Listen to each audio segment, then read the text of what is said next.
go ahead and get the meeting started. It's 5 o'clock, and we do have a quorum. One of our councilmen, Frank Sales, is out of town. Okay. And I'm sure Mr. Crow will be in momentarily. I'd like to welcome everybody to the meeting tonight, and tonight is our first attempt at live streaming, so pay no attention to the man behind the curtain. He's just trying to control the show here. At this point in time, I'd like to call Mr. Scott Murphy. Scott is going to give us a presentation of the city's work order system and processes, and then following that, we'll be discussing the Safety Loop project on Brumby Way. Scott, I'll turn it over to you. Good afternoon, everyone. I don't know, are you able to see what I'm seeing on this computer on y'all's devices? No, we've got a glitch in the system somewhere. Yeah, it's also a terrible time delay. I was looking like Because it's live on the government channel. Can we flip that input? Yeah. Put it on PC and they'll delay just it. happened. Get your PowerPoint over here. Go ahead. I know we can do PowerPoints. I've seen it done before. Exit.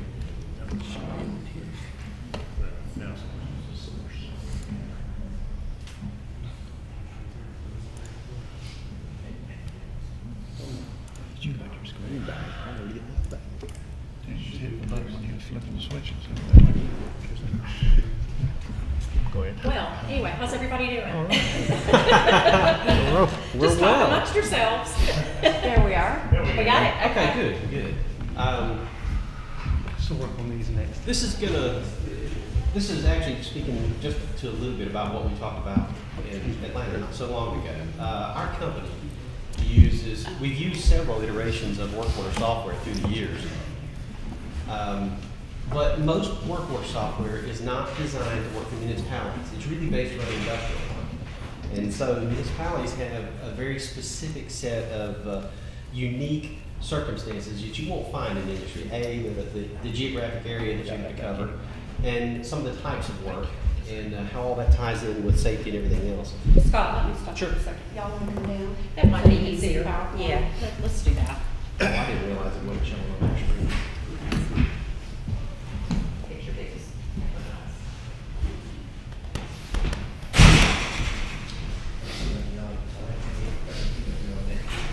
I'll just sit right here.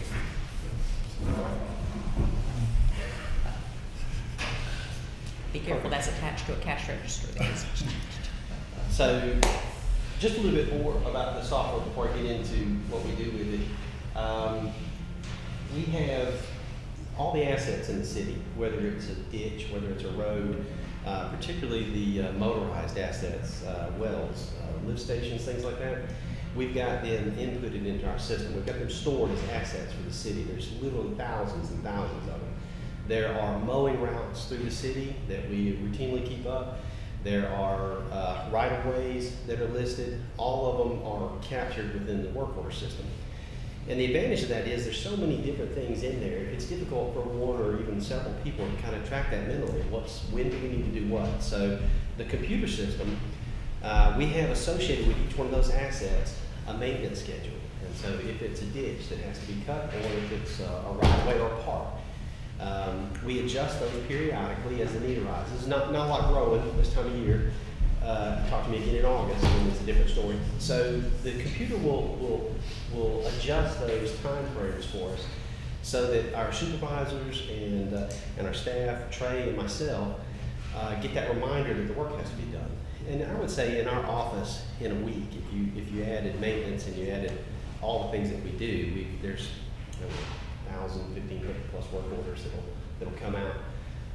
So it's really quite a bit to it. What we've done is we've set up each of y'all with access to the system. I'll email you your login and your passwords. This system is a web-based system. So if you can get in front of a computer, you can, using your login, your password, you'll be able to log in and see everything that's going on. You can see all the work orders that are open. You can see the areas that are being done. Beyond that, you'll be able to enter a work request. And that's so that if, I know how it is, you may have somebody that recognizes you, they ask for something, you may have 100 other things going on. You don't want to forget that. So it's very easy with a mobile device, even a phone, to simply do a work request. So while they're standing there, if there's a particular thing that needs to be taken care of, it'll be very simple for you to do a work request. It'll take under a few seconds. That's great. And then it's in our system. It prompts us to go and take care of that. And we don't have as many things fall through the cracks because we forget. I mean, there's a lot of things that go on. Can I ask you a question? Sure. Once we enter that and you have received it and you take care of it, is there something that alerts us to that it's Yeah, done? There's a closed list. I'll show you. Okay, There's dashboards. okay. There's all kinds of stuff. The software is pretty sophisticated. So if we would go through and look, this is the main login page. You can access this from ESG's homepage. You go to ESG, go to Tifton, that's on there. There'll be a login there. And if you'll enter your unique username and ID, it'll let you into that system. And then what you're going to see is if you come up, there on the left-hand side are all of the different categories that will operate here in Tifton. They'll be different city to city, but these are the ones that we've got here in Tifton. And within each of those categories, what you're looking at on the right side is what we call our dashboard. And that, because it's in red, those are the emergency ones that are necessary. An emergency one has to be completed typically before you go home. I mean, it's not within 24 hours. I mean, it's now. So we'll classify. There's a couple of different classifications as far as time frames. Some of them are emergencies, have to be done now. Some of them, I guess the opposite end of that spectrum would be something that could be done within the next 6 months. And there's a lot of in between. A lot of things that we do don't have to be done immediately, so we try to schedule them where it makes sense to do it. If you're in this screen, you can click on any of those specific work orders, scroll through, or you can go over into any of the categories and you can look at the current work orders that are pending. You can also query up at the top and look at things that have been done in either area or by the type of repair, anything like that. It's real time? It's real time. As fast as we enter it, or you put in a service request for it, it's there. When you wouldn't be, the service request wouldn't be, in other words, if you put in a service request, you're not responsible then for assigning that. It's going to come to the general one, and then it'll go in, it'll be assigned to the supervisor or the work group that's over that particular area. So there may be a little delay before they see it. So if you put one in and you put it in for maintenance on a well, it might take just a few hours before it got reassigned, and that maintenance guy who's responsible for that could see it. So, but if we pull it up, you've got some examples here of what a service request looks like. And actually, if Trey will come up here. Trey, you guys know Trey. Yeah. Trey's joined us not so long ago from Winder, and has been instrumental in getting our software system up here. Trey, walk through a service request. Sure. So basically, when you're in the grocery store and somebody says, "Hey, I've got a problem in my house or in my yard or along the right of way, or I've noticed something taking place that just needs to be fixed," you'll log in. You'll get to this point right here. The previous page is the dashboard. What you'll see highlighted is CIS. That CIS is an immediate work order. It's not a preventative maintenance work order, but it's a call request basically. It's something that the public has noticed, and we are responsible for getting it taken care of. So you'll click on CIS, you get a drop-down menu. There you'll go over to your next little column, which says service request. At that point, you can do a couple of different things. You can search your call log and see if it's still in there. That's one way to actually see whether there was action taken or action pending. You can go and create a new one, which is what this demonstration is more for. Obviously, our admins in the office will assign that work throughout the days as these come in. And then, if need be, we can go in and add to it if we actually phone these folks back to say, "Hey, action has been taken. Are you satisfied with the work?" Basically, Which we do routinely.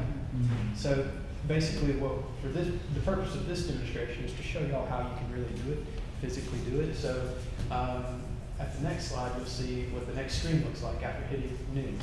And we don't expect you to get it all this Yeah. time, so Once I That's send you why the it's a- email, if you wanna call, I'll walk you through it. It's not complicated, but for the first few times, it's a little awkward. Yeah, and, you know, the majority of the phone calls we receive are typically for public works problems, whether it's a ditch, whether it's a road that needs some pothole patching, whether it's a water leak. Even though water leaks in C and D, it still comes through public works. And in that case, you would be asked to basically look at your water department, your sewer department, your stormwater, or your streets. Primarily, it's gonna be streets. And so basically, those are the different departments that are technically in operation with PSD. We heavily use about 8 of them. You'll probably heavily use about 2 or 3 just through these service requests. So if the next slide would show streets selection. And that's pretty much what it looks like. The kicker, everybody is probably used to Google Chrome these days. This operates off Internet Explorer still. And it will eventually operate really well on an iPhone, but it's set up for Droid-based systems as well on your mobile. You can do it on any tablet, any Windows-based software. You can do it on an Apple computer. You've got to run it through Mozilla is the big difference. But up here, But that's being corrected. We It is. expect that to be done within the next 6 months. yeah. But basically, everything highlighted in yellow, this is the kicker that we train all of our folks on, has to be filled in. It won't let you proceed without everything in yellow.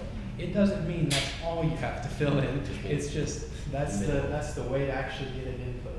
And you'll have several drop-down menus that let you put in the individual who actually made the request.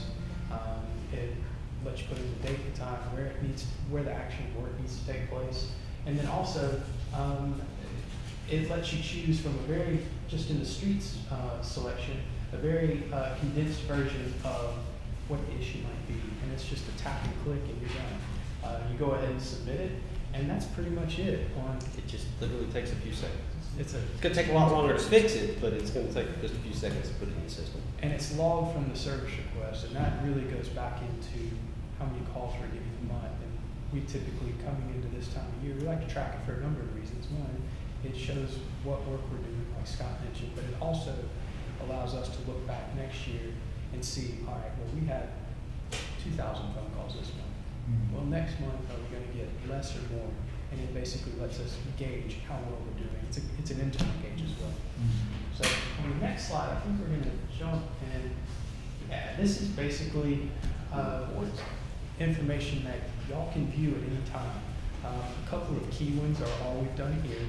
Once you get into it, you'll have access to really search around. It's pretty user friendly. But the main thing is here, most of the time people you wanna see what's taking place and you wanna see what more importantly has taken place.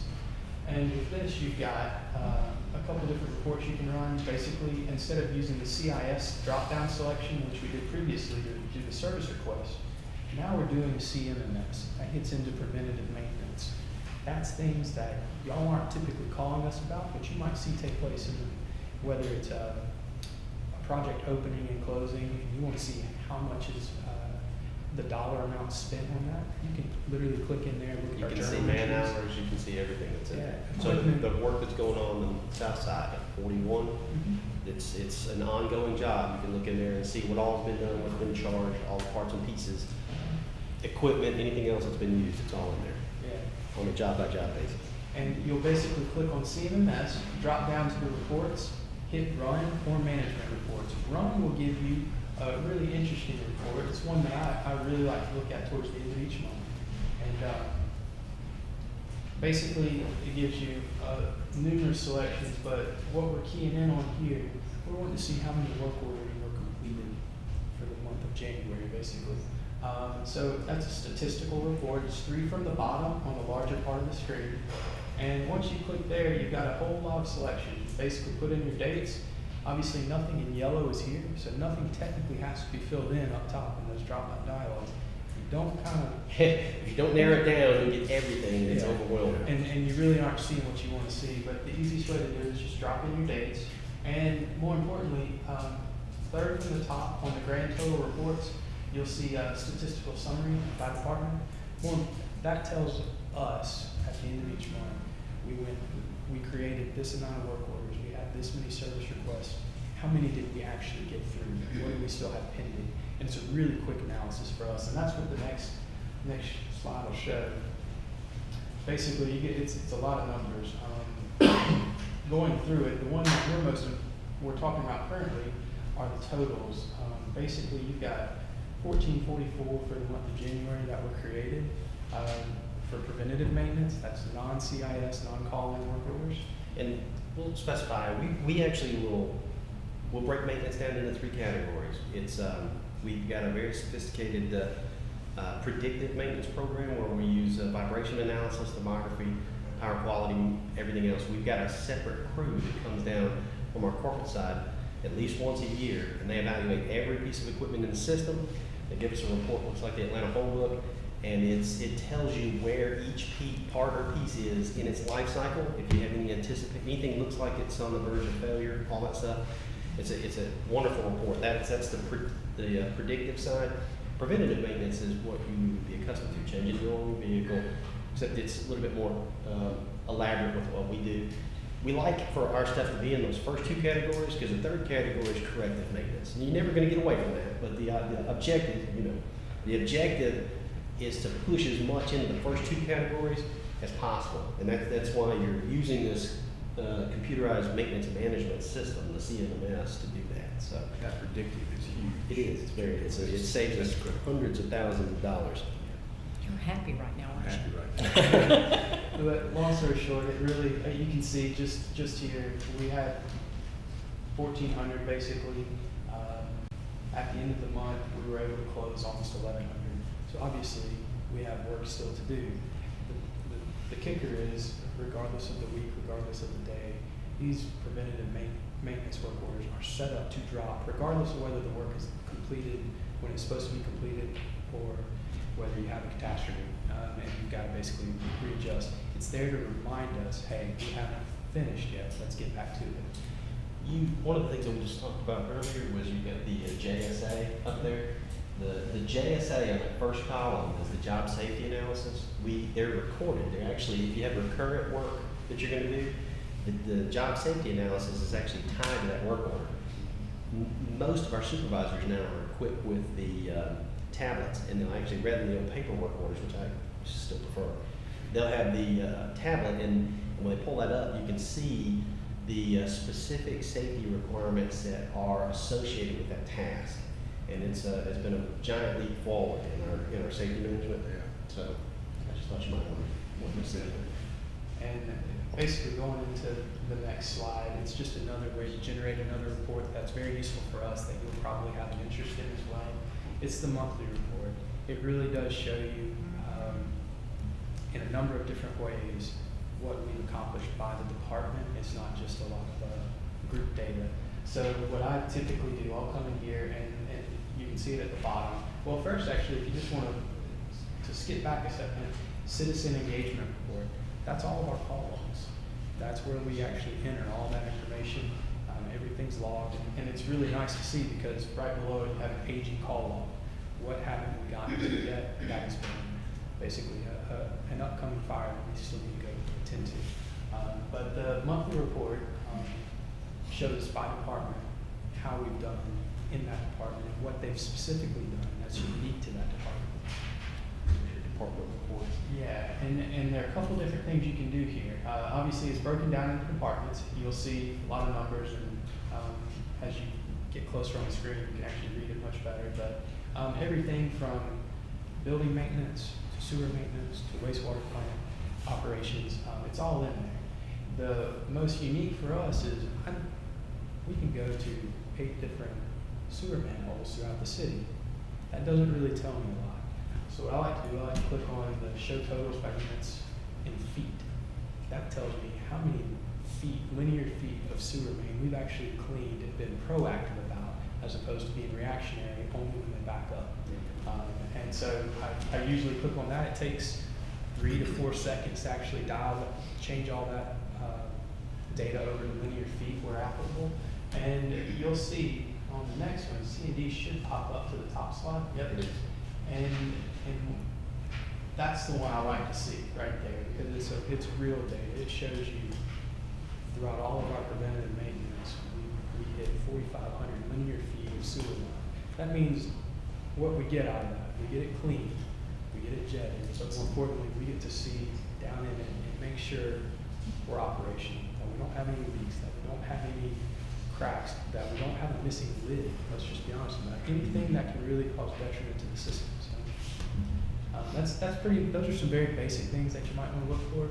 Obviously, we can help you get used to the program. This we can email to you. So, Do one thing for me. Yes, Log sir. in and let's look at the geographical okay. overlay.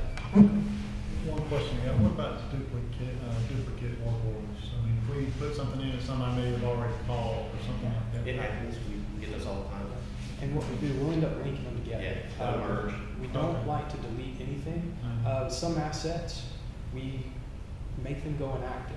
And the reason for that, if it's a right-of-way asset that we have, and what we've noticed is, as you start cleaning up along the right-of-way, all of a sudden it makes the folks who own the property clean up the rest of their lawn and their front porch and everything else. So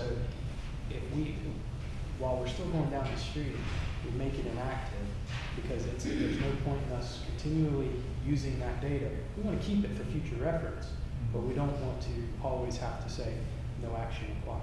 Right. So, but yeah, we can actually link those two together. Let's see. I know Wes, you've seen it, I think Jack, you saw the graphical, didn't you? Yeah. I was gonna throw it there. 'Cause the numbers always mean something. It's a little bit different when you Yeah, see it on the map. There's certain things on here that too that you can look at. For instance, the street sweepers. As they go around town, their logs, their routes are GPS and stored in there, so you can see the routes that they take. You can look day to day where they're gonna be. If you have streets that need to be hit more frequently, we can adjust that in there. We'll tell him that he needs to go in those specific areas a little bit more often and makes it a little bit more controllable. Again, the purpose is to try to reduce customer calls. We want everything tidy, maintained, and so that somebody doesn't have to call in and remind us to do something. It also helps us with educating the public on it too. We've actually got it on a schedule. This is when you're going to be maintained, so we're not always having to go out and put out the fires. We're being proactive. We've got to educate them as much as we have to do the work. See right here. Yeah. So just today, our driver did almost 5 miles worth of street sweeping. And if you've ever been behind a street sweeper, it's a very uneventful process. That's 5 miles. 5 miles at 3 miles an hour.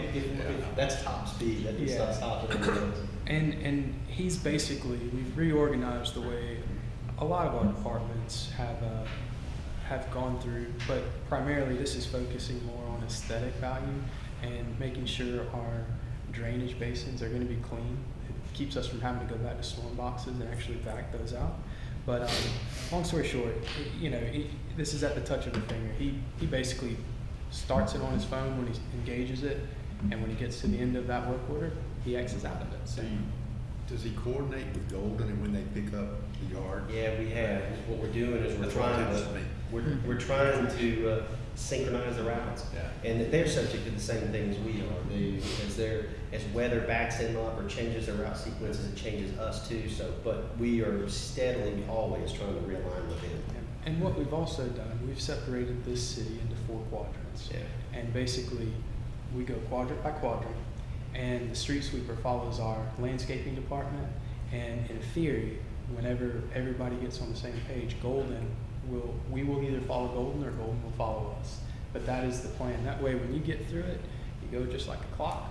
You sweep it, you do it monthly, and you're just basically notched and ready to go. So, Whole main map. yeah, let's see. Here we go. So, let me see if I can make that any larger. A little bit. This is just part of his route today, for the most part. Obviously, it doesn't look like a lot, but when you're sitting behind the street sweeper, 5 miles is a lot. And on a day like today, with all the foliage that falls and everything else, you may have to go and empty the truck 6 times. Exactly. There's just quite a bit to it. But this is basically, with this system, we can also work in a lot of other features that are too long and involved to get into, but one of them is GISing and geolocating.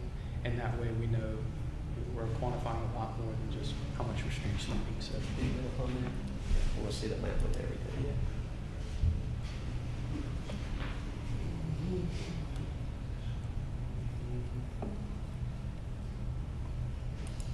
I'll also say this, the more you work with it, the more you become user-friendly with it, it'll really pay dividends. And you can get into a lot more than what we're showing here.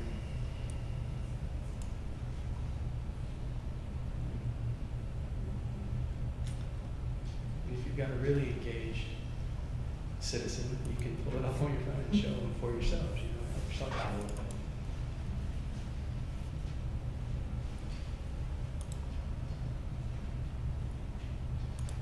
So are you saying this is the only thing, so I can't text you anymore, I can't call you No, anymore? of course you Just- can. You'll always be able to do that. Now, we've actually got a report, I'm trying to get over to it. Yeah, we've got a report that will show, I know you've seen it on the mobile, it's actually easier to get to on the mobile. Pull it up real quick. And it will show just geographically where all your work orders are. And, yeah, you go to the hyperweb, do the login. Verizon's running a little slow right now. And you can go to the GIS.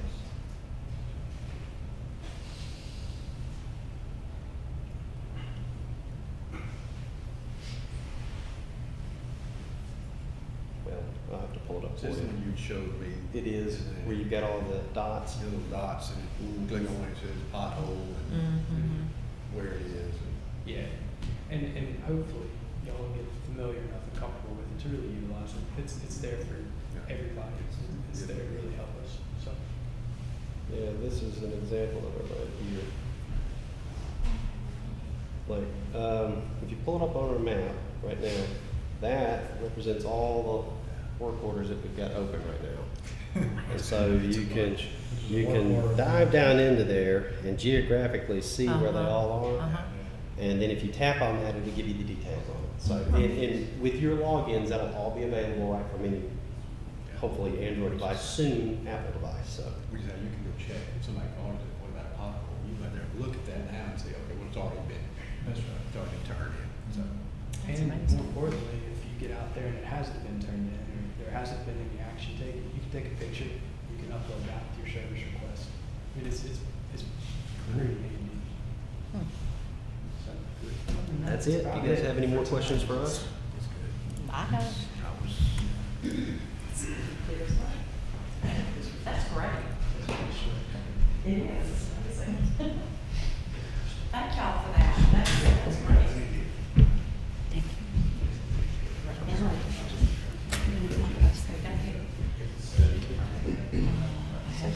All right, Scott, you want to go ahead and do the safety loop presentation? Project management for safety. Is John We've doing got it on the agenda.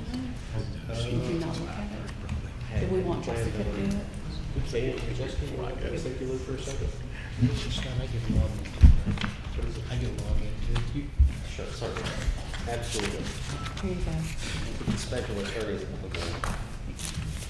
I wanna see what's going on when you drive. On that. As you guys know, there are a number of, we've got two major upcoming projects that will be done through federal and state DOT. Well, they'll have DOT monies involved. We'll certainly have the contribution ourselves. The first one is Safety Loop.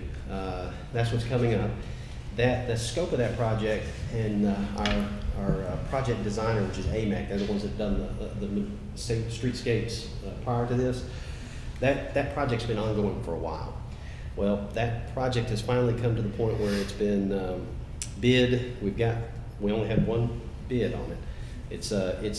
But if you're not familiar with the Safety Loop project, it's the area along Brumby Way.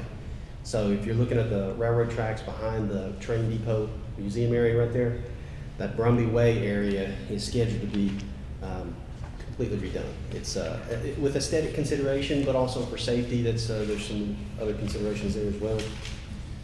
The our component of it is a little over $300,000. The DOT's contribution will be about double that, close to about $600,000. So we've had one bid on that. It was AC Blunt. AC is the gentleman, Julie, I think you may remember him, super fella. They did the previous streetscape. His bid is $892,103.57. The staff is recommending the award of that to AC Blunt Concrete for that same amount. Actually, I don't think it has the date where we actually started this. This safety loop has been ongoing for about 3 years. So we're to the point now where the design is solid, engineers have reviewed it, the bidding process is complete. It's just time to move forward with it. Perfect. Does anyone have any questions on that? You know, and of course in our packet we have the design drawings and everything, so any questions? Jessica, please talk with them about the funding so that they know. If you notice in the budget, it was substantially higher than the GDOT recommendation, and this project is actually a 9-year, I believe it's 9 years ongoing. Jim Marshall awarded this to the city back when he was in Congress. Was he still in Congress? No. It's been a while. There is, Proposed to make up the difference. yeah, there's an adjustment to what we have budgeted for 2016 budget, $207,000. So that's in addition to what we had original. So we did want to bring that to your attention, and we did include it. We are going to include it in the FY16 budget revision that's ongoing right now. Okay. And that money would come out of the SPLOST 5 project, so. Okay. You have one company to Correct. return a bid? How many did we have sent out? They were the only ones that, well, they were the only company that purchased plans, plan ring purchase plans, but they were the only contractor. The last time we bid this project, when we did the First Street extension, they were the only bidder then too.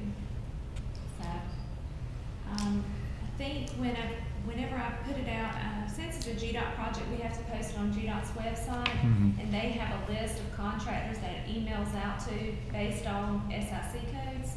And so this went out to 182 contractors, but they may not be in our area, they may not be, this is mainly concrete, so. And, They may be paving, there's not as much paving as there is concrete, so. And AC is a DOT pre-approved minority contractor. He does a lot of work in our area. Excellent quality. We've had very, very good results with him. And Scott, we're actually, are we reversing the direction of that street? It's a Correct. one-way, and so instead of going out onto Tift, it will come out onto Main, correct? Yes, ma'am. Yeah. So that will funnel people into Main Street versus out Correct. of Main Street. And you would lose a lot of parking spaces in that area, so Right. that was a large concern whenever Sure. we did First Street, so that will also, I Two. believe the main person that this is attached to for their business is Melody Baker, and he is familiar. He was there Right. at the pre-construction or the pre-bid meeting. Sure. We walked there. There is an issue that we're gonna have to, look at during construction, and Right. ESG will probably handle how We'll we're work gonna through deal with that. that. Okay. But, Chip is very aware of it. Right, yeah, as are the other property owners around, so, okay. Safety component, the new road surface, that's a big part of it. The major noticeable improvement in that area is gonna be aesthetics. It'll be a Right. massive improvement in just the way that area looks. Well, and you mentioned just safety. I know that area is, we get a little bit of rain, that area holds water, and it's, that's a That's right. challenge, so it'll be a good project, I think. Okay, any questions or anything for Scott or Jessica? Y'all good? Okay, let's move on to Chief Dowdy for the consideration of purchase of courtwares report management system. And I don't see Chief, so There he it is. looks like Raymond Brennan is Yeah. standing in. He gave me this right before the meeting started. He had to give Lois, I think, about something. Yeah, what we're dealing with here is we got a report management package called MDS that we've had since 2008. Over the last few years, our customer service has really lacked. They're having a lot of problems. We're having a lot of problems with it. This place has been sold 2 or 3 times and it's caused some problems. So it's got us looking for an alternative. And one of the things we've looked at, and we've been looking at it for about a year now, is Courtware. It's a company that our municipal court already uses. They've been using it for several years, and the way they pay for it is there's a $3.50 charge added to each adjudicated ticket. When I say adjudicated ticket, that's actually ones that people come back to court, they plead guilty or they're found guilty. They're well pleased with it. Well, back when they got it, Courtware didn't have some of the things we needed. Part of our records management program has a program for managing evidence. We have a file where we have, anytime we use force on somebody, we have a use of force section, vehicle pursuit sections. We document a lot of stuff with with this system. They didn't have those kind of things, but they do now. So what we're wanting to do is go to Courtware, go away from MDS to Courtware, and what that's going to cost us is an additional $6.50 added to each adjudicated ticket. There will be no service contract. MDS has a service contract that comes with it. It's gone up each year. Last year we paid $5,359 just for the service contract with them, and quite frankly, we're not getting real good service out of it. So hence the reason we want to change. Our cost for the courtroom will be the additional $6.50 to each adjudicated ticket, but we also have a license that we would have to buy a one-time thing where we would buy the license for the computers themselves. I think they said there was actually an additional $20 charge or something like that for each one that we have hooked up to the GCIC terminal, which is the Georgia Crime Information Center, the computer that has all the information we get back, on people. But far less expensive than what MDS is, and from what we've experienced for what the court side of the municipal court folks have experienced, is a lot better service. So that's what we want to do. We want to switch over, and Chief Dowdy wanted to bring this to y'all's attention because of the additional $6.50 per ticket. Now, who pays that? Is the person that receives the Yes, ticket? That's added if onto you their get a ticket Okay. and your ticket's adjudicated, they're going to add $6.50 to it to pay for it. And that's where that's how Courtware gets paid. Sure. Now, is there a benefit to having both systems on both the municipal court and the police department on the same system? Or does that matter? I don't think from a financial standpoint it will. It will probably allow us to have some things, the officers have access to a few things that the municipal court has. There may be some ways of governing that. I'm sure that the biggest advantage is that we're going to have a record system that works better. Okay. That folks will come when we need something done. It used to be when we first got MDS, all departments that have them, and when we first got them, were very popular throughout the state. People that wanted certain things added to their reports, they could, call them and they could tweak it for them. Well, that's kind of went to the wayside. It's getting harder and harder to do things like that. And as law changes, as things that you want to keep up with, things you want to track changes, sometimes you want your system tweaked a little bit to keep up with various things. But to answer your question, as far as an advantage for both of us having, I don't think it's going to be a big advantage like what you're talking about, because like most of us already have access to the information the Courtware has to the municipal courts. The advantage to the officers is going to be be out here running GCIC in the cars. And what will end up happening is you'll have some that will want to do that because you have some guys that are, or some officers that are quite frankly more computer literate than others. And some are just going to learn pretty much what they got to do to do a report and to enter evidence and things like that. That'd be about all they ever use the system for. But This will save the city money, oh, definitely, because we're not because paying that the fee. person that's doing the violation now is paying for the system itself by the additional $6.50. And the whole ball of wax is municipal court gets an additional $3.50 per ticket to pay for their version of Courtware that they use. Then another $6.50 is going to be added on to pay for our part of it. So you're talking about $10 per ticket to pay for us and the municipal court to have courtware. And we won't have the maintenance contract and all, they'll handle maintenance as part of that fee that is added on to the tickets. Okay. So we no longer will have an annual fee. That's, Right. We'll have better service. that's a savings. That's Yeah, great. yeah. And, you know, Chief Dowdy wanted to run this by y'all, so to speak, because of the increase on the tickets. Sure. There might be some folks that have something to say about it. They shouldn't get a ticket. Don't get a ticket. Yeah, there's an easy way to fix that. Do you have any questions, Wes? Good? Just Yeah. curious, and I don't know if you know the answer, how many adjudicated citations have we issued? Oh, Do we? Lord, I couldn't tell you right off the top of my head. I'm just curious. Thousands. Okay, that's a good number. Yeah. A lot. All right. Okay. Any other questions, comments, ideas? Okay. Mhm. Thank you, Greta. We appreciate that.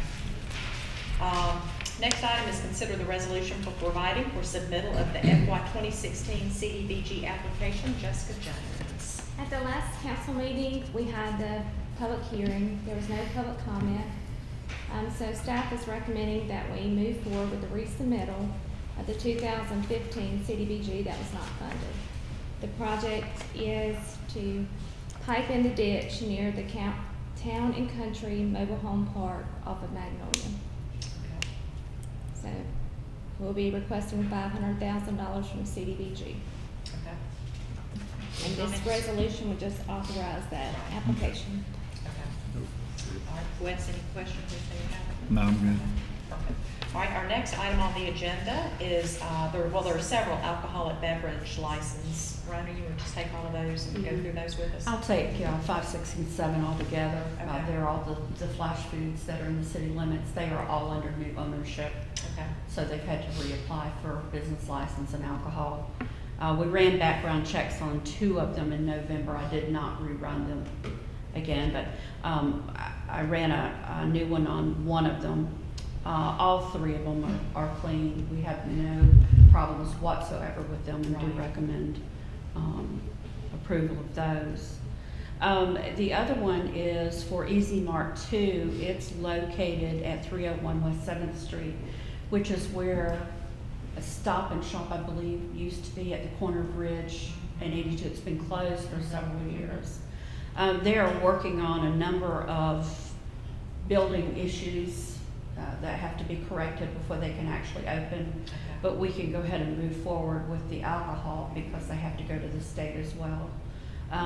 Background check has revealed no violations on the new owner. I believe his name was Qadir Ahmed, but it came back fine. Okay. If you would like me to take number 9, Sure. I will. Yeah, let's go ahead and talk about the enterprise zone. A little while back, I believe I'm wanting to say October or November. Let me get to that real quick. Might have been a little sooner than that, I'm sorry. In September, council approved an enterprise zone application for Tom Daly for his restaurant at 41 in Maine. At the time, I was not aware that he was eligible for some utility credits, and have since found that he was eligible for credits for a sewer tap, a gas line, and a gas meter, totaling $4,575. So the amendment is to request the additional $4,575 in credits. Okay. Does anyone have any questions on that application amendment, or not the application, but the amendment? And I think they are open and doing well, so that is always good for Tipton. Okay, our next item is relating to a resolution to amend the agreement with Green Industries for the Sleepy Hollow subdivision. Ryan, I'll let you handle that as well. In 2007, we entered into an agreement with Sleepy Hollow subdivision. I'm sure everyone knows what that is. It's up off of Woodmill Road. Just in the interest of better economic development in the city, we were entering into a number of agreements with various developments to bring them different types of utilities. And at the time, in 2007, it was a booming time for everyone. And Mr. Green had agreed to develop 15 lots at a time. He has come back to us and requested that be reduced to 5 residential lots at a time. It makes it a little more financially feasible for him to go ahead and move forward with his development. Right. Everything else stays the same, the price that he was paying and all of that. So it's just to enable him to handle it a little more. A little more palatable. Yeah, a little more palatable to his pocketbook. Exactly. Do y'all So have any that's what questions that on that? Is $1,000, is that, It's still 1,000. that's right, but is that covering the cost? Is that covering our costs? It was at the time, I don't know if it still is now, but, I mean, our agreement then was, Right. I don't know if Scott's here or not, if he would be able to answer. There's Scott's back there. The Sleepy Hollow agreement, he actually did review it. Do you remember the agreement with Sleepy Hollow I talked with you about?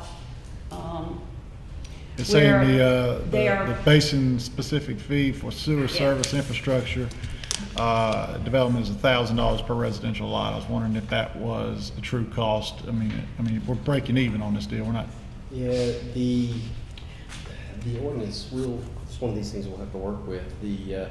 On most taps, we'll break even on. There will be certain specific, and it's very difficult. The reason you set up that kind of an average number or come up with that generic number is because you don't want to have to go out and do a cost estimate every time. We have a number of service tap requests, and that estimate is very likely to change once you get in the ground, because there are certain circumstances you can't predict until Right. you actually get down there and see it. So to say that we break even on every single one, probably not. But that dollar figure is a fairly reasonable average. okay. And that's actually the basin-specific fee. Right. In addition to that, they're paying a sewer tap fee and a water tap fee, you Right. know, and so on. Okay. Any other questions regarding Mr. Wren's request? Mm. Okay. Let's move on to the next item, which is the discussion of our training with planning and zoning. And Brenda, that would be you as well. Yes, ma'am. You know, we were originally going to have the planning and zoning training session this evening. Sherry Davidson with the RDC was going to spearhead that. She's very good. I'm sure you all will appreciate it. We were looking at the 9th or the 17th. The 9th is the day of the actual planning and zoning meeting, but Ms. Davidson has since had some training she has to go to. So she's requested that we look at either the 15th or the 17th. Now, the 17th is our next workshop meeting. But what we've got to remember is, you know, we have our workshop and then we would have that training session. And it's going to be kind of difficult we would almost have to have the planning and zoning training after our meeting because all of those folks work. Sure. Unless we want to do it on a totally different day, which we could do on the 15th. What was the time frame for that? It was at least an hour. At least an and hour, okay. Depending on Q&A. Right, okay. So. What are y'all's thoughts? I just soon do it when we have the workshop. Yeah. You know, if we have an agenda like tonight, it's Yeah, not It's not unreasonable. It's not unreasonable. Sure. Right. I So agree. we want to try to shoot for the 17th then. Okay? Sounds fine. Okay. All right, that's all I have. Okay, thank you. The next item is discussion of zoning for tattoo parlors. Mr. Wilmot?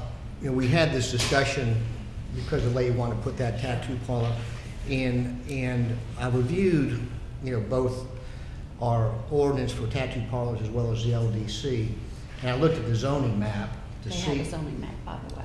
Okay. Yeah. One of the questions was whether or not, you know, we could work something with changing zoning, such as having NC as the buffer, and then maybe not having a tattoo parlors in NC to create that buffer. But in looking at the zoning map, you're gonna have several parcels that, you know, where GB is gonna butt up against the residential. So really, the issue I think that council needs to decide is whether or not they want to have any distance requirement at all between a tattoo parlor and a residence. I looked, you know, Garden City was one of the cities that I looked at. They have a distance requirement for a residential lot of 600 feet. Ours is 1,000. The other thing that you can look at, you know, we're talking not just about residential lots, but churches and schools and parks. Those are also within that 1,000-foot rule. So you can decide to maintain your distance to those type of establishments and not residential. You can reduce the distance requirements, you know, to residential, or you don't have to have any distance requirements from residential. Does Garden City use, I know we go property line to property line, is that what they do, or do they do a door to door? How do they do theirs, do you remember? I don't, the only time I looked at that was on the alcohol Sure. ordinance, so I don't know really. Okay. I think it would be probably property line to property line. One other thing that I looked at, as you know, one of the restrictions is you cannot be within 1,000 feet of a place that sells alcohol, I believe, is the distance requirement. And I started looking at that, and, let's see, You talking about our ordinance says that, or theirs? that's right, Ours. our ordinance. Okay. I think, didn't we change that? And Dick's Wings? Yeah. Make an amendment for Dick's Wings. And I, Sorry? Didn't we change, Jack's asking about, didn't we Dick's- change that for Dick's Wings? Yeah, we did change it for Dick's Wings, did we? Do you remember? Because in between, But that's in the county though, right? I mean, yeah, I think that was the issue, is that Dick's Wings was not in the city, but the tattoo parlor was, I believe, oh, the tattoo parlor is in Vice. county. vice versa. It's vice versa. Dick's Wings is in the city. the Dick's is in tattoo the parlor cities, opened up in the county. before Dick's Wings came in, right? Mhm. So we changed it to accommodate Dick's Wings. Yeah, it was, So- that was relating to their alcohol license, not the tattoo parlor being there. And so basically, we do not have that distance requirement for Having a tattoo parlor alcohol. within a certain distance of a, Well, they're together, right, they're one issue. Oh, I see what you're saying, okay. What's that? I said, I think it was 300 feet. No, it's 1,000 feet, Houston, Ordinance at 1,000. 1,000 feet. But it was. Well, we did But it was amended. we amended it to accommodate Dick's Wings. and so we took out the distance requirement to a alcohol. We dropped it down to establishment. 300 feet. It's on page 2 Oh, I thought you were talking about, in our land the development overall. code that you put in our packet. It says tattoo parlors shall not be located within 300 feet of any parcel of land upon with any establishment. establishment licensed to sell alcoholic beverages, malt beverage, or wine for consumption. Yeah. And it goes on to say it's property line to property line. That's right. So that's another thing that I looked at, and and the only thing I could come up with is why you would want to do that is because you don't want somebody going and having too much to drink, and they'll get a tattoo. But the ordinance, both our ordinance and the Department of Public Health in Tift County says you cannot tattoo anybody who appears to be under the influence of alcohol or drugs. So if you can't tattoo somebody that is under the influence of alcohol, I don't see any reason to have a distance requirement. So with all that being said, I really think what your decision has to be is, do you want to have a distance requirement between a tattoo parlor and in a residence? I think that's the main issue. Of course, and whether or not you want to still have a distance requirement to religious facilities and parks and schools.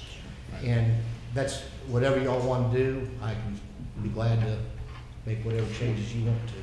what is the distance right now from the location that she wants to be in and that trailer park? What- They're right It next wa- door. to yeah, each it's other. next How many- door. The parcels touch each other. Yeah. They actually touch. I rode over there, but I didn't. And that's why I'm wondering if maybe, and just a thought, is it could it be door to door?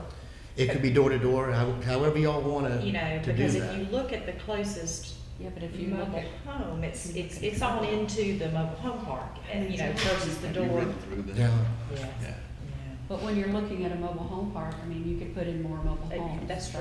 Yeah. Yeah, but then they would be Well, grandfathered in. that's If- their if choice. the house came afterwards, right, or the home came afterwards, that would be. there That would be- probably right. So do we know how close the closest mobile home is to where she wanted to put this? Well, sir, correct me if I'm wrong, Mr. Lamont, but the whole reason you had to amend the amendment for Dick's Wings was because they wouldn't be able to put more mobile homes in there. So it wouldn't be a matter of having a grandfather in. You would then stifle the growth of mobile homes. Yeah.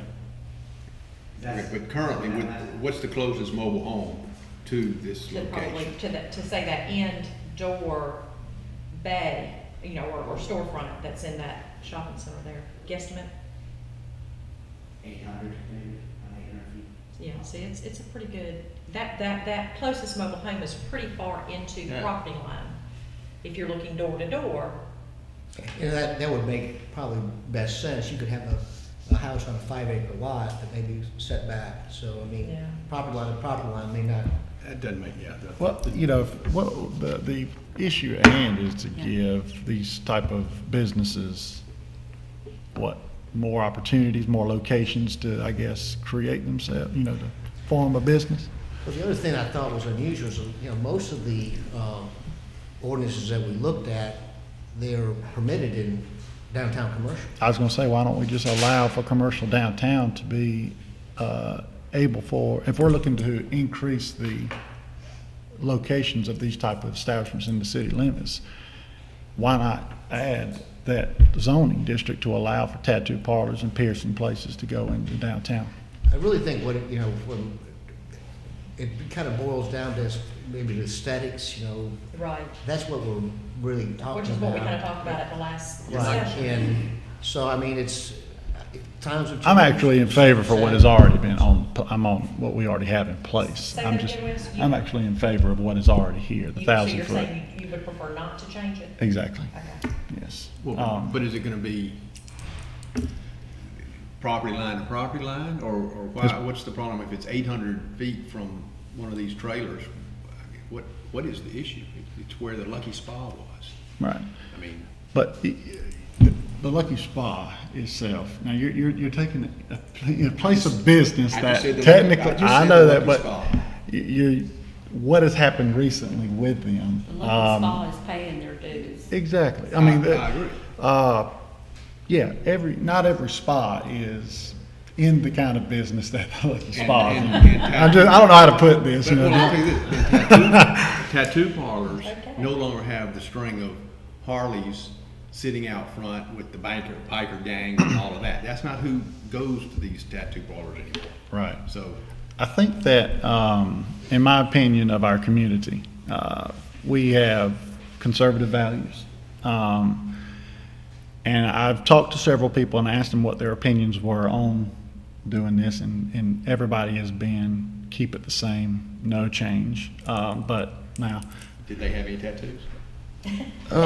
probably not. But, I mean, at the end of the day, we represent the group of people, not what we want per se. We need to, our decision needs to be based on how it affects, not The just greater us, good. the greater good. But I would, well, I hear you, but I would not tell you that not everybody in Tipton is of a conservative nature. Oh, I understand that. I'm not saying, I'm not fighting that point. But like I was saying earlier, if we're looking to establish, we got certain zoning districts that are not, that the tattoo parlors are not allowed, period. But if you open them up for these type of businesses to be there, you will not technically need to change the zoning. But no one, in my opinion, would want tattoo parlors or piercing establishments in downtown Tifton. Well, this is not for downtown. This is just in relation for a general business zoning. In relation, am I using the correct zoning term? Is it general business, Houston? Am I correct? Okay. General business that adjoins a Yeah, well, you could, residential you could actually open it up to commercial downtown, and they could actually put a place there. It would give them more opportunities for this type of business to be in place in downtown. But, instead of changing the distance Well, requirement, the period. consensus of the council may be to not change it. I don't know. But Well, I know that. Yeah, so that's what we're looking at. I'm just- You know, what's the best for, like you said, what's the best for the greater good? Right. And the request was to examine it, and that's what we're doing. Sure, So, sure. I'm just you know, kind of, and I'm not just, saying, yeah. make a commitment tonight, but I no. think we need to. I'm just playing devil's advocate. Well, you and- have your zoning maps there. Yes. And you know that it's wholesale light industrial, it's GB, and there's one other, Houston. NC. NC. Neighborhood. And you know that there's a 1,000-foot distance requirement. Right. So if y'all can keep that in mind as you look at your zoning map. and get Property that line over to to property them. line. Yes, Sir? Versus property line to property line Versus door to versus door. if you. Versus door Nearest to door door. to nearest door. Right. Yeah. And that's an Okay. option as well. All right, well, let's continue to mull this over. We obviously aren't gonna make a decision tonight. We've got Right. 2 other council members that need to weigh Sure. in, so. But I like your idea of, sort of polling different folks and so would, welcome that input from the public to I'm just gonna share pull with some us. tattoos. Yeah, poll them with tattoos, and I'll poll them in District 1. We'll see what we got. Is I there, got a few tattoo people. as far as the distance requirement to a alcohol establishment, is that also, Wes, is also, that's, you want to keep that the I same? mean, the as well? 300 foot, I mean, you know, from alcohol, then you got to meet 300 from an alcohol, and then 1,000 from a residential, property zone, you know. Yeah, I'm okay with that. I'm okay with way the Y'all just, you know, just. let me know. referendums. I mean, if you're But old that's- enough to go into these and drink alcohol, you were old enough to decide if you want a tattoo. Now, if the tattoo parlors can't give some, you know, can't have a tattoo with somebody that's inebriated, then it's on them. Yeah. But can we protect everybody that, you know, goes into the bar and be sure they don't go get a tattoo? I question is whether that's really our problem, but that's just me. Okay. Just let me know. Well, the wheels of government turn slowly for a reason. So okay. Well, let's just continue to think about it and, All right. like I said, talk with your constituents and see what their thoughts are.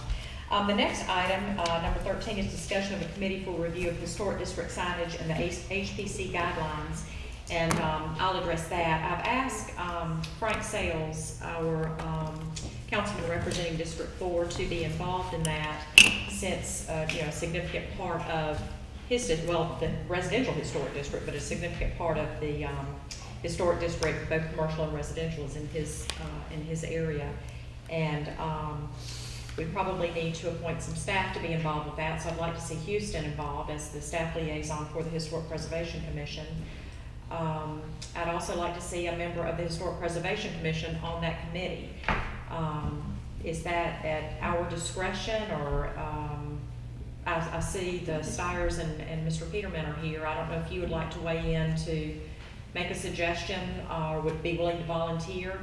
I sometimes think committees can be too big, so I think having a council representative, a staff person, and an HBC member might be appropriate. Would y'all like to chime in, or any thought on that? Yeah, I think it makes perfect sense to have someone from the Preservation Commission on Yes. there. And I don't see any reason why the city commission, we all serve at your pleasure anyway, so. Do you have a it makes sense. suggestion of who that should be, or? Who's the chair at this point? Yeah, who's the Is that chair? okay? Is it Mark Mark Sand? Mark Sand.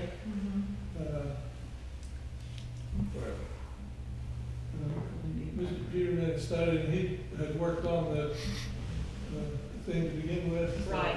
He would be a good person. I also, my name's in the guidelines. When's the next HBC meeting? Would y'all like to discuss who that would be, or? Yeah, and you decide who you would like that representative to be. It's on the first. First of March. March. Okay, that will be before our council meeting where we would enact, Yeah. you know, or officially appoint the committee. So would you mind putting on your agenda for the next HBC meeting, selecting a person to represent the HBC on this committee? Would that be, that sound okay? Okay, let's do that. So Houston, if you'll just have that on their agenda. And I'm sure you want the city manager. I don't know, I'm teasing, yes. Yes, Mark.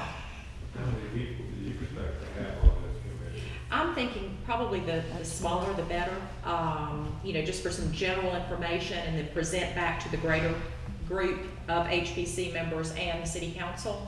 So I'm thinking city manager, Houston, Frank, and whoever your appointment is from the HBC board. Would you consider a former committee chairman of the HBC that was involved with the issue that came before them about 18 months ago? They had a lot of research and insight into that issue. If that, you know, I think that if that would, are you saying as the representative for the HBC, or in addition to? It's an outside, I'm sorry? and it's an outside person. Oh, okay. But still interested. I don't have an issue with that. I If don't the have council any. doesn't have an issue with that, I'm fine with that. So I just don't want to get a committee of 10 people or something. I think that gets too big. Maybe 5, Yeah, yeah. that's fine with me. And that's fine, yeah, Yeah, I I'm good don't with have an that. issue with that. So, We'll discuss that too. yeah, just make your recommendation of who you would like to see as who the Historic Preservation Commission would like to see appointed, with one member, at least one member being on your board, and that if you have an outside person, you know, that you would like to see involved as well, that, I don't have an issue with that, and we could limit it to those 5 people. I think that would be fine. Were you gonna, I was, we have had these discussions some Yes. time back, and I took the opportunity to go ahead and pull various guidelines that we got maybe a year ago now, or Sure. losing track of time. I think I already told the council some time back about the one in Salt Lake City, for at least as it relates to signs in the historic district, Right. which is, to me, very good. It did address the size of the sign.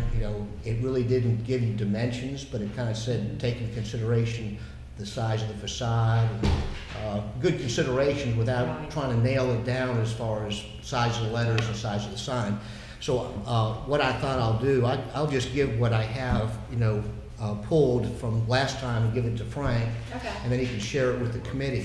One of the things I'd like to remind the council is that any changes to the Historic Preservation Manual has to be passed through the Department of Natural Resources and the Absolutely. Georgia Department of Historic Preservation. Right. And they have 30 days to review whatever we do. Right. So whenever we get to that point, we'll need to make sure that we get it on to the State Historic Preservation Commission for their review before we can do anything with it. The way I sort of see this evolving is the committee would make a recommendation to the council. I very much want to have our state and federal organizations that are the experts with regard to historic districts, historic preservation. We're very mindful of that, so I very much want their input and their blessing. So, You may recall the conference call we had with Lee Burns Yes, from the state exactly. previously. And she was particularly who I was thinking of. Yeah. And I can see us at some point bringing her in to put, or the committee certainly could contact her as you're reviewing. So any resources that are out there, we want to make available to the committee to make sure that we do this correctly and are respectful of the historic. But this will be a good district. starting point, I think. This is some Perfect. good information for them. Good, okay, thank you, okay, all right. Any other questions, comments regarding the committee? Nope. Okay, very good. And then the last item on the agenda, I believe it's the last item, yes, is the discussion of Commerce Way parking project. On Tuesday, the Downtown Development Authority met, and they have been working on a project for some time on Commerce Way that involves the Davis Music Building that's owned by Bonnie Chella and some of her family members, and then the adjoining building, which is owned by Jack Stone. They both face Commerce Way. And the Downtown Development Authority has received a grant to remove those two structures and then come back with a very nicely landscaped parking lot development with lighting and landscaping. And the plan is maybe a facade along Commerce Way, similar to the Gap building that's over on Main Street, something like that. And we are going to be, hopefully with your permission, be partnering with the Downtown Development Authority on that project. So there'll be a memo of understanding between the city and the Downtown Development Authority to partner on that, and then to share any expenses, most of the expenses coming for the removal of the structures and the remediation of anything that's in that coming from a grant. And then the parking and paving and all would be shared between DDA SPLOST dollars and City of Tifton. Okay. So That was Davis. Davis Music is the name of the building, yes, It's, and, I can, if you would like to see, I can have Lucretia email to everybody, to the council, the plan. It's a very nice looking plan, See so, what it looks like. to see what that looks like, exactly. So, any questions, I'll be glad to answer, but that's basically it in a nutshell. That's it. Any other comments, questions? If not, we are adjourned. Go celebrate your birthday, your grandchild's birthday.